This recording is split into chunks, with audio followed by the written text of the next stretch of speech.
No ticks, no clicks, baby. Running perfect.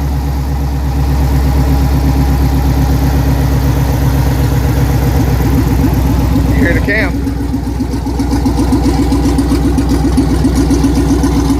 Anyway, thought I'd show it. It's idling a little high. Got the engine light, of course, but no more tick. Seems smooth. Fired up. Charger's almost ready. We gotta put the exhaust on it yet, but just thought I'd share the first startup of it. Police car with the Texas Speed Stage 2 cam in it. Anyway, full long tube headers. That's what we got, y'all. Peace out.